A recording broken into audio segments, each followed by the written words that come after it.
up, y'all? It's your girl Sakina, and I'm back with another review. This is my review for the Real Housewives of Beverly Hills. This is season 14, episode 5. Let me just start off by saying Jennifer Tilly is one rich bitch, okay?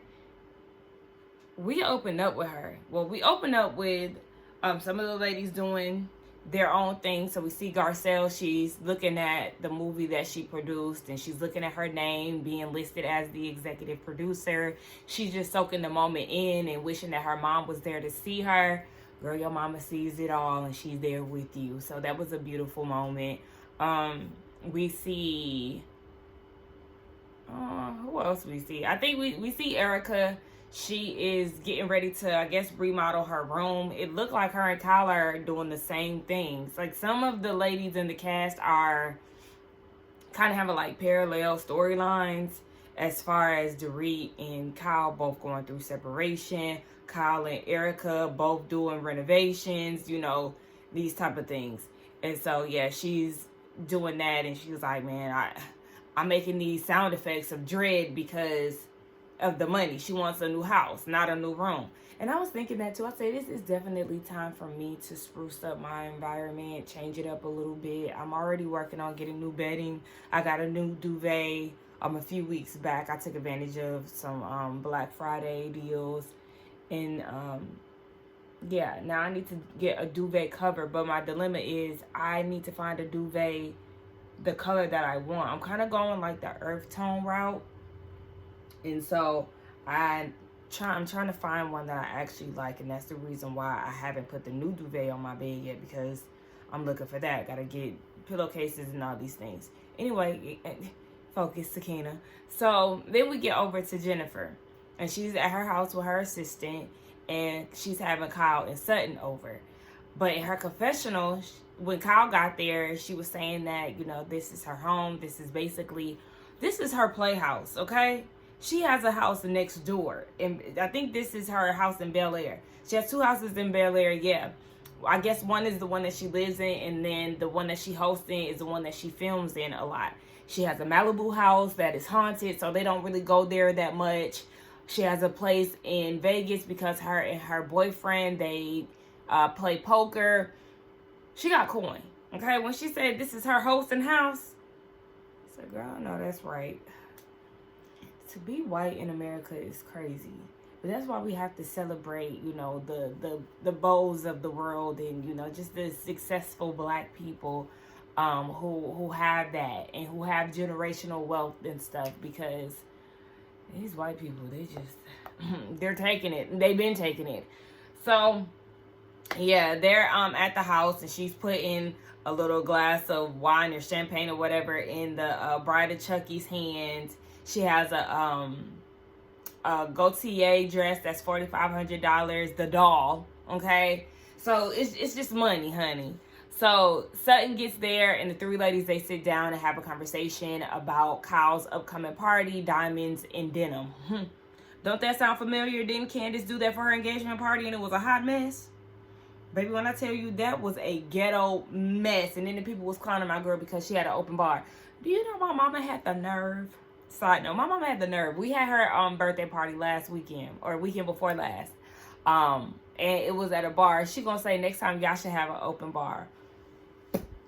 Do you know all that we had been through, me and my stepdad, to get this whole thing together?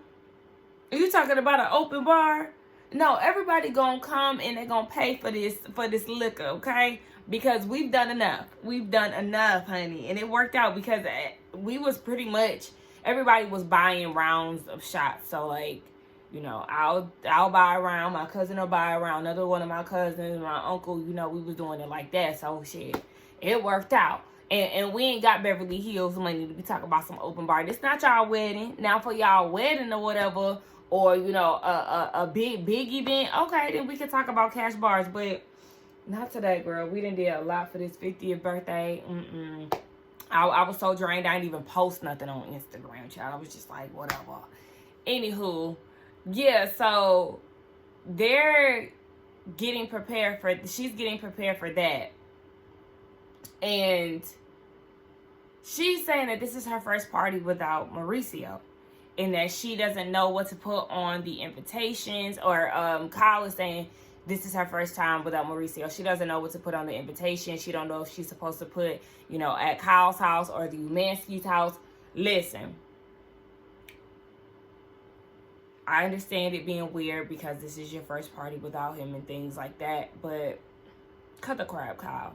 It's not hard to just put your house. You don't need to overthink that part. And I mean, technically, this kind of is not your first party without him, because remember last year, he just showed up. He didn't know what the hell was going on. He didn't know where you was. Y'all didn't show up together, nothing. So technically, this is your second one. This is the official one where he's not going to be in attendance. Let's put it that way. But then they talk about how they were still recovering from the trip that they just went to, what was that, Oceanside? I think that's the name of the city. And she said that it was good for her and Dorit to reconcile, but they still need to have that conversation. I'm like, child, listen, y'all should have had that conversation before y'all went to Ocean View, Oceanside, whatever, because at this point, we don't want to drag this out, but okay, so I guess we got to anticipate yet another conversation between the two of them. And Sutton is like, yeah, and then now I got beef with her, and I was just trying to get her to understand that this situation was not just about Teddy. She was so fixated on Teddy. I was just trying to get to the group that everybody should be able to be open and honest and not be ostracized, blah, blah, blah. So, yeah, now they've exchanged seats. Kyle and Dorit are in an okay place, and then Sutton and Dorit, they kind of beefing a little bit. So we get into this parallel scene where Dorit is having Erica over, and they're both exhausted from the trip. But Dorit is exhausted because, you know, the whole separation thing with PK. She has not heard from that man in 2 weeks. I said 2 weeks. Now, granted, we know that they are not going to be talking on a constant basis. He made that clear, in which I agreed upon, because, yeah, I agree with, because they do need to figure out what separation looks like for them. But to not reach out to your wife for 2 weeks, and y'all have 2 children, 2 small children. And shout out to Jagger, because he is really growing up. He seems so polite, and he just seems like he's doing really well, because remember, he's autistic. And just over the years, it seems like his progression has been amazing.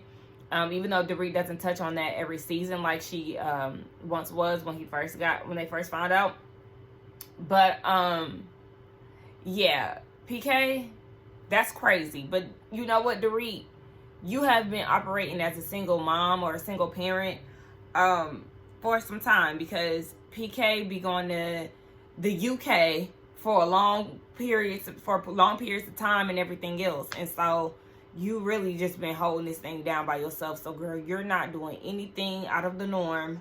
Just continue to do what you do. But it's just crazy to me that he has not spoken to you in 2 weeks. Like, what about your seeds? I mean, he clearly don't care. Trifling. So they talk about where Kyle and Dorit are. You know, she feels like they're in a good space. And she's willing to move forward. They talk about Bose and how they really love her. We get a flashback of them in Oceanside, where Bose is saying that she's very direct, and sometimes that can, you know, be looked at not in the best light, but she doesn't mean to be rude or anything. She's very, very direct, and sometimes that can come off as blunt. And we know that Bose is very booked and busy, honey. She had to go right after their trip. She went on a trip with her daughter, and then she's flying in to go to Kyle's party. So they touch on Sutton and Dorit. And Sutton is just like, or Dorit is saying that Sutton is very hypocritical. Like, you talking about the sisterhood and all this stuff, and then you go come at me and raise your voice at me. And then when I do it to you, now you want to act like it's an issue. Again, Dorit, I said, I agree with what you said, but you also do the same thing to other people. So you just don't like it because it's being done to you. So Erica's feeling some type of way because Sutton tried to call her out. And Erica's whole thing is, okay, well, yeah, I whispered something to Kyle, but I still said it out loud. Like, you want me to announce it at the table?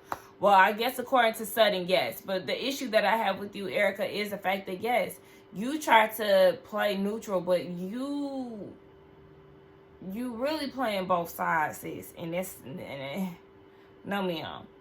So then we get back over to Jennifer's house, and Sutton is saying that this is supposed to be a sisterhood, and Sutton is acting like they just had the strongest bond. Like the group had the strongest bond.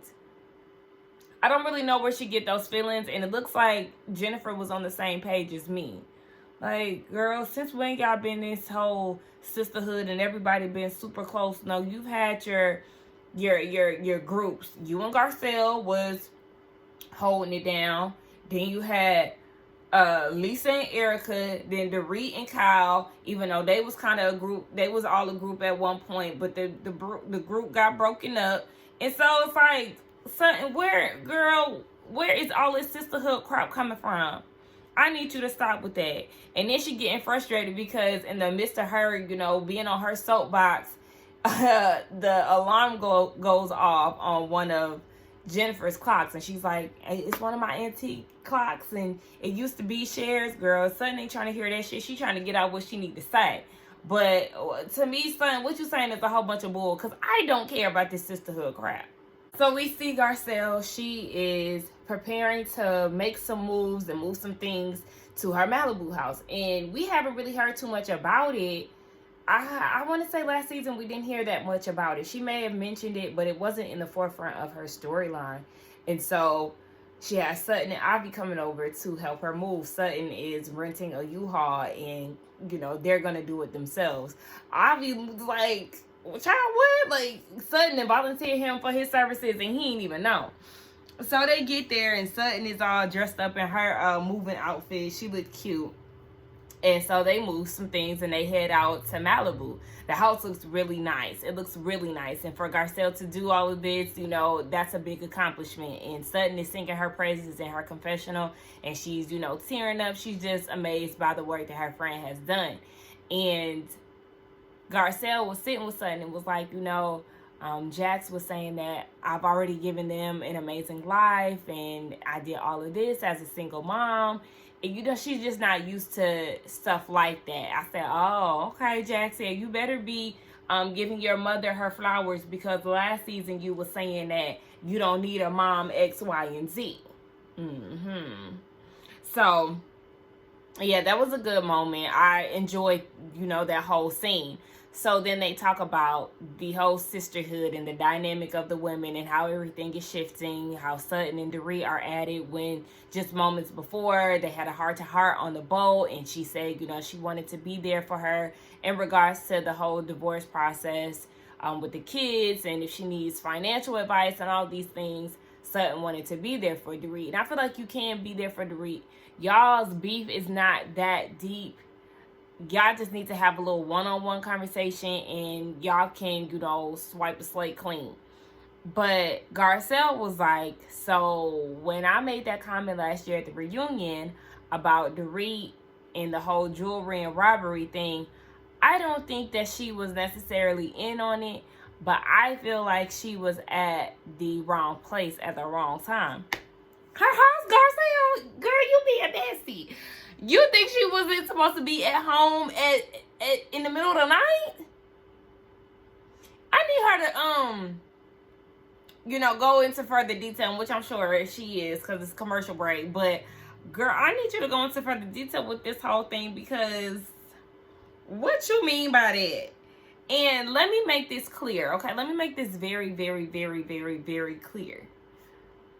I've said this in my other videos, I have always been on Garcelle's side when it comes down to Dorit. I've been very clear about that. I'm not forgetting all the mess that Dorit has put Garcelle through with her Karen behavior and everything else.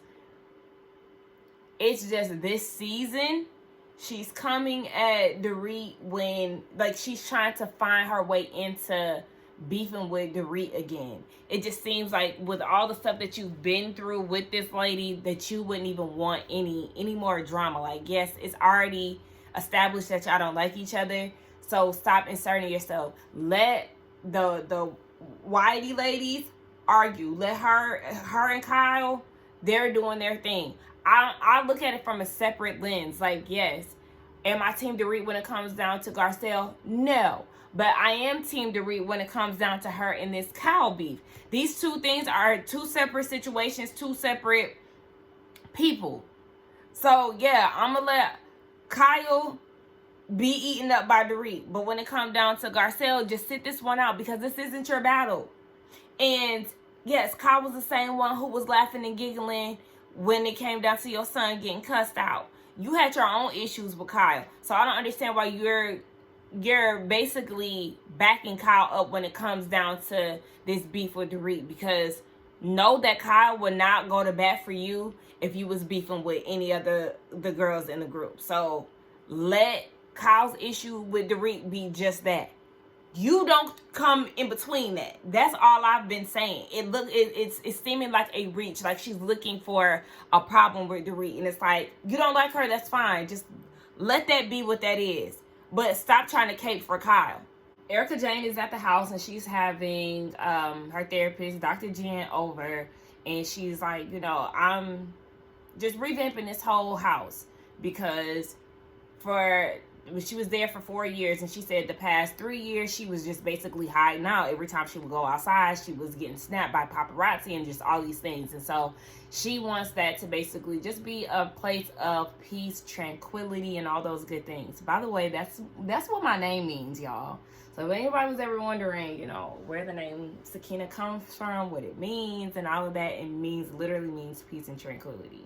So don't I give y'all that? Anywho, she talks about the whole Sutton thing, and she feels like Sutton is a trigger for her.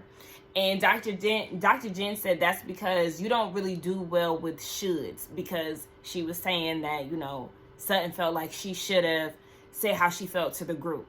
And Dr. Jen said that's because you don't do well with those. And then you also have your own set of shoulds with the ladies, and with your history within this group, you feel like they should have, been there for you in a particular way, X, Y, and Z. And then Erica brought up the fact that Sutton threw Kyle a pizza party in regards to her divorce. And you know what? I'm so glad Dr. Jen called it out for what it is, because I literally was saying the same thing when Erica was saying, yeah, she got a pizza party, but I didn't.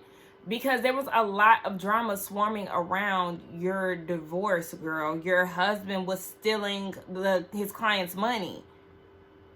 So, yeah, you're not going to get a pizza party because they don't even know what's going on. And then, again, another real moment where Dr. Jen is like, and you did not aid in that. Your behavior was nasty and so rude. So, what did you expect? And Erica could acknowledge that, and she was like, you know what, maybe we can just do a whole pizza party situation when we revamp the house. I can invite them over and we'll let it be that. Yes, you're gonna have to let go of the way that the women were treating you, and you're just gonna have to see it for what it is. You're gonna have to see it from their side of things and understand that, yes, you were an a-hole as well. So who wants to throw you a pizza party when you act a stank? And when your husband is a criminal and we don't know your dealings with the whole thing. Okay, so we get down to Kyle's diamonds and denim party. Kyle, where's your denim?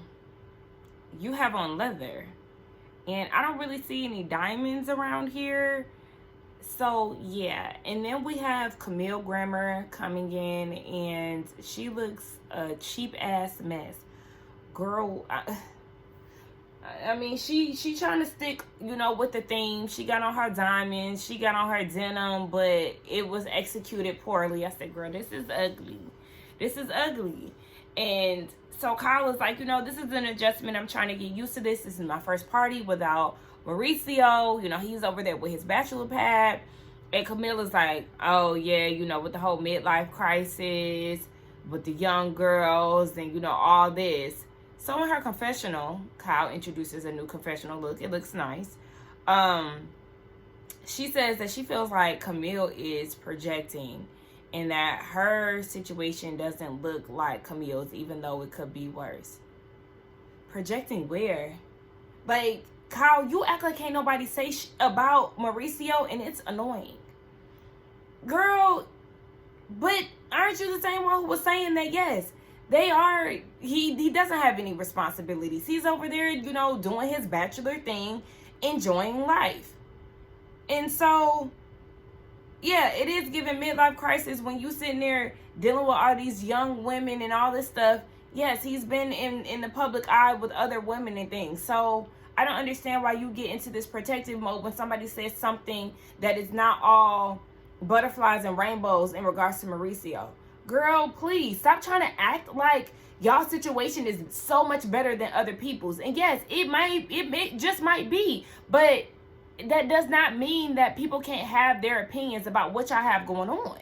So the rest of the ladies get there, and I'm going to say, for me personally, the best dressed is Garcelle, Jennifer, and Dorit. And that's because they actually followed the diamonds and denim theme. Dorit, I don't know how decked out in diamonds she was. I haven't peeped her glam part of it, but I loved her pants. I loved her pants and the way that they fit so much. And it's funny that Bose had asked her, did she get them tailored? Because when Dorit got out the car, I said, oh my gosh, those jeans fit her perfectly.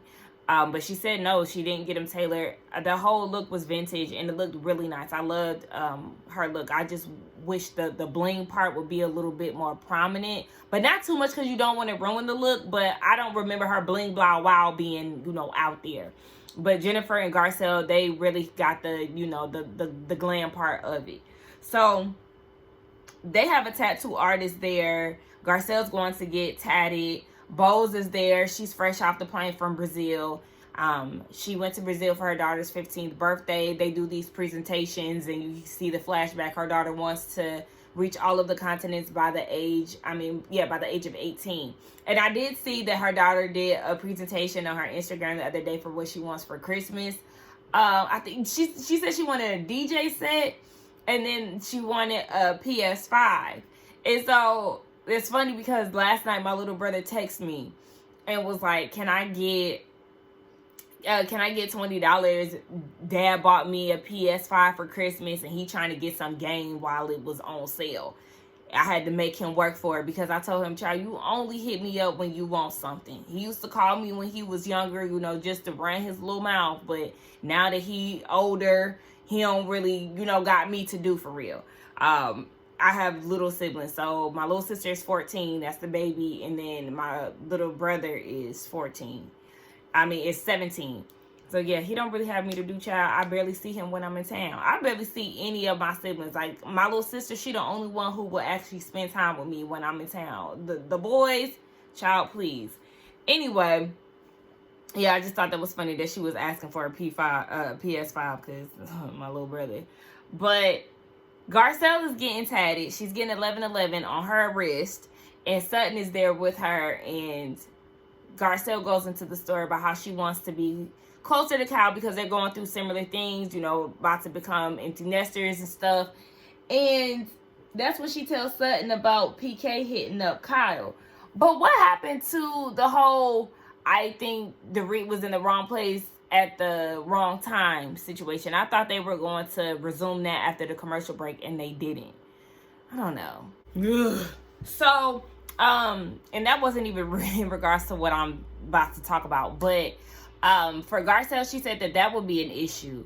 And she feels as if once PK and Dorit separated, then Kyle should have removed herself from texting PK. In which I agree with, because like I said last episode, I feel like if Dorit was texting Mauricio, Kyle would not be okay with that. And so even though, according to Sutton, Dorit is aware that Kyle and PK communicate, that still should have just been out of respect, a boundary that Kyle set in place, because you haven't spoken to Dorit in months, but then being in constant communication where her husband is like, girl, what is this? Like, it's a weird move. Regardless of whatever, it's just a weird move. Like, yes, y'all are friends, we get it, but just out of respect, like, it's okay to reach out and, you know, be like, hey, I heard, I'm so sorry to hear that. I know you can make it through, whatever.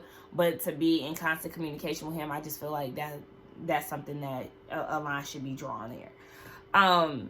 So then we see Dorit, Erica, and Bo. Bo's talking. And Bo's is just trying to check in on Dorit. You know, you're here at Kyle's house. Like, how is it? But for Dorit, it's more so a thing of her and Sutton. And so Bose was like, oh, yeah, you're right. But you know what? Maybe we should have a tribal council, you know, because you know, we're not allowed to have these conversations. Girl, we not starting. No, the meeting. No, girl, the meeting is at 3:30.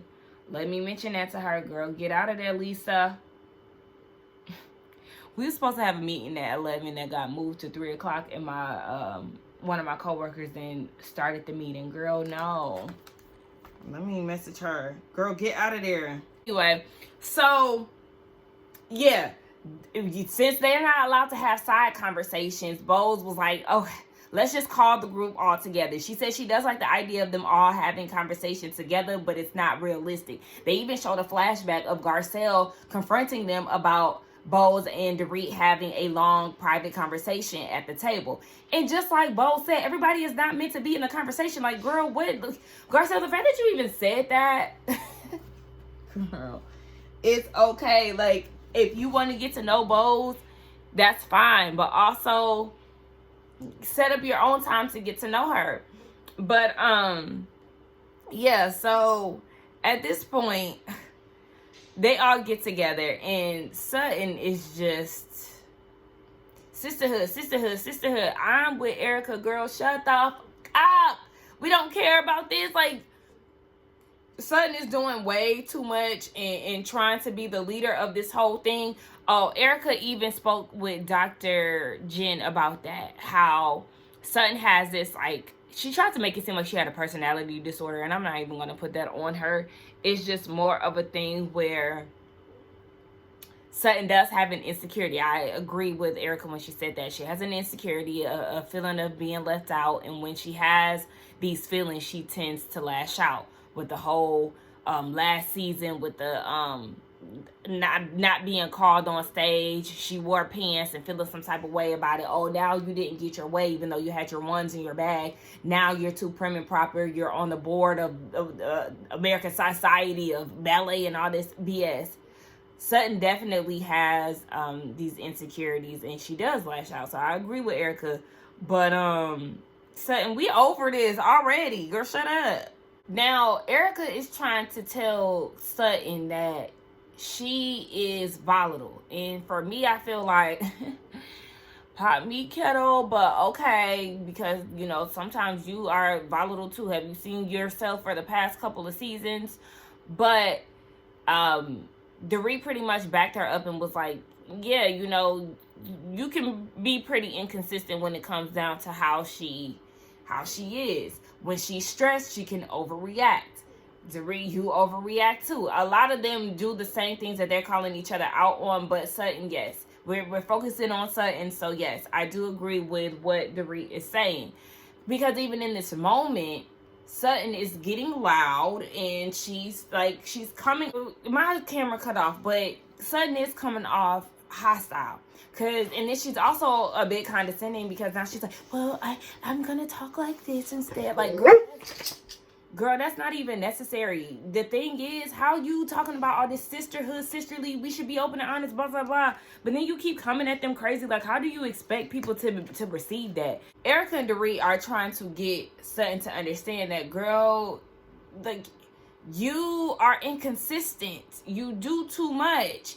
And Dorit was like, if you may not be fit to lead the pack, sis. I agree, because you can't lead by example. Look at how you acting now.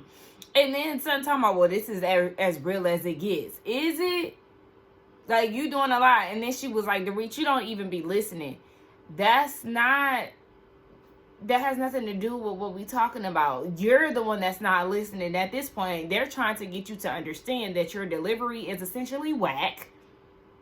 And that you want this thing for the group, but you're not doing what you want everybody else to do. Dorit is telling Sutton that she talking the talk, but she not walking the walk. And Sutton is like, well, girl, you're angry. And you ain't angry at me. You angry at your life. Girl, where did this come from, Sutton? How you go from trying to get the ladies to be all kumbaya to coming at Dorit? Like, it's getting a little weird. I don't really understand where all this heat is coming from, especially when you was just on the boat talking about how you want to be there for her. Which one is it? So Dorit is like, yeah, actually, you're right. Yeah, you thought you got me with that one, but no, you're right. Yeah, I expressed that to you. I'm being very transparent. I have zero tolerance for any of the bullshit, okay? So how was that for open and honest? Like, girl, what? And Kyle in her confessional was like, Sutton, this is a low blow, even though I agree.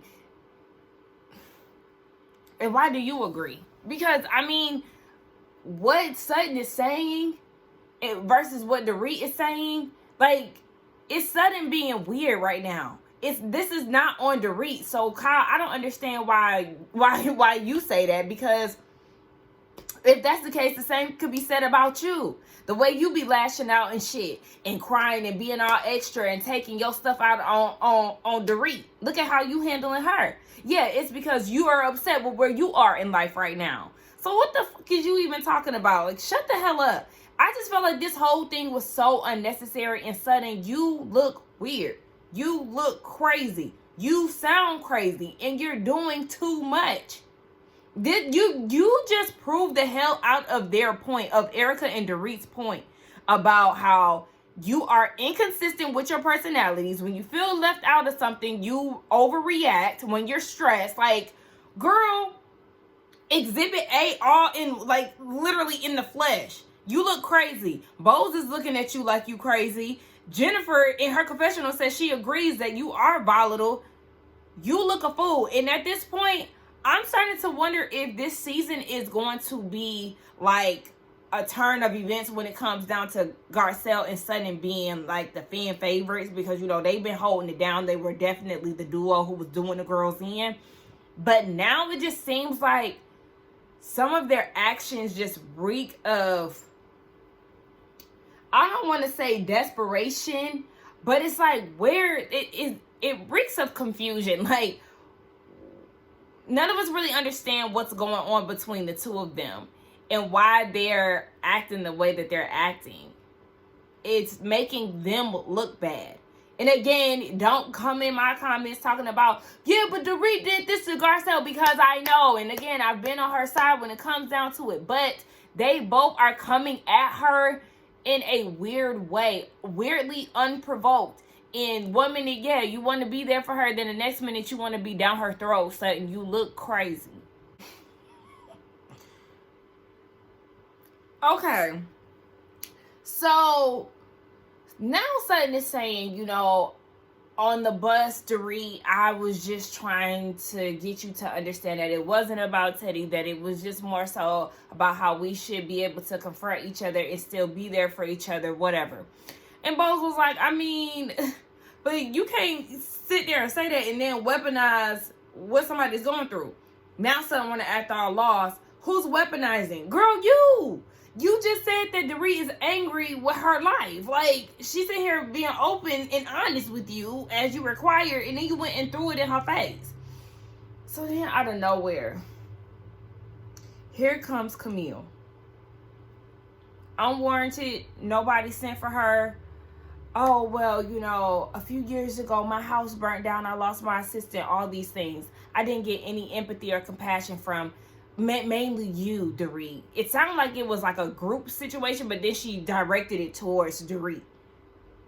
Okay, Dorit, cut that off real quick. That's because you was acting like a cunt.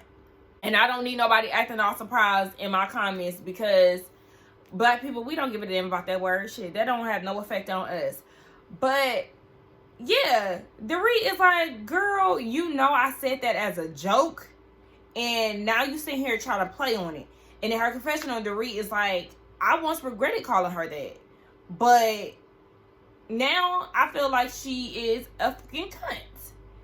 And I really didn't understand Camille's whole deal with this thing. Like, girl, what are we talking about? At this point, I started to feel very embarrassed for her, because she was indeed looking for a moment, and she thought she was going to chew Dorit up, and she didn't. Dorit is looking like, girl, yeah, you knew it was a joke. Now you want to play. And at this point, girl, you are a cunt. Like, I'm sorry. Like, what? I was cracking up when Garcelle said, damn. So when Doree's talking about you need a moment, Camille, she was like, no, you need a moment. You're the same one who does photo shoots and make your friends wait. What are you talking about? Like, I know what she's talking about. She's making reference to, I think Teddy was having like a retreat or something, and all the girls showed up with the exception of Doree. She was late because she was taking a photo shoot for Instagram, and Kyle was very annoyed by that. And so why are you talking about that? Doree didn't even care. She was like, okay, and so what? Camille was like, yeah, I mean, these are your friends and you're doing this for a moment. I felt bad for you when I first met you, when you and her came to my house. She didn't even know Erica's name. Like, what? And then she's talking about how I think Dorit brought up, that she got a lot going on. And Camille was like, yeah, I did too. I had so much going on. I think Garcelle was like, girl, we're not here to be comparing each other pain. Like, Effie, we all got pain. Camille, what is your point? This was just so, it was so thirsty. It was thirsty. You were so thirsty to get at Dorit and you fell flat. Like, you should be so embarrassed to the point where you don't even want to return to the show, because what? Dorit has literally been whacking y'all, like, literally, like, in every turn, whacking bitches. And the girl should definitely get up off of her at this point, because she literally is eating y'all up. Y'all keep coming at her with stuff, and she keeps shutting y'all down. Camille, please exit stage left, because you look a goddamn fool. This was equivalent to, anybody who watched Bell Collective, this whole scene was equivalent to how Antoinette came into the group of ladies and felt like she was going to clear the room, and she actually is the one who got escorted out the room because she looked stupid. I've never been a fan of Antoinette, but the fact that she came in there still harboring feelings about what Letitia said about her messing with Glenn. Okay, you don't like Tisha, whatever, but you really thought you was about to come in there, talk your shit, and get the girls, when in fact they treated you like a damn extra and asked you why you was there and sent you about your way. Yeah, and that's what Dorit just did to Camille. Camille, what are you even here for? Like, why are you even here? Thank you, question of the day, because what the hell? And then let's be very clear, when it comes down to it, I could not stand Camille, especially on season 1. Like, she really was a cunt. Like, so girl, I don't understand why you trying to act like somebody owed you something when you had a nasty ass attitude. So girl, what's next? Yeah, she did, become more palatable after season 1, but girl, please, Camille, Dorit don't owe you shit. Now Sutton talking about, I'm here if you ever need me and all of that. Dorit's like, look, I want to believe that, but actions speak louder than words. And here Sutton go, looking all shocked like, yeah, girl, I mean, look at what you just did. Sutton, and her being so flabbergasted by everybody's comebacks and responses to her is crazy to me. And so Kyla's like, everybody can work on their delivery and, not holding grudges and stuff like that. Yeah, sure. Anyway, that was the end of the episode, baby. When I tell you this was a mess down to the theme of the party and people not following it, and Camille just looking crazy, down to Sutton being hypocritical as hell. It was entertaining, but it was all over the damn place. But anyway, let's get down in the comments, y'all. Don't forget to like, comment, and subscribe to my channel, and I will see y'all in the next one. Bye.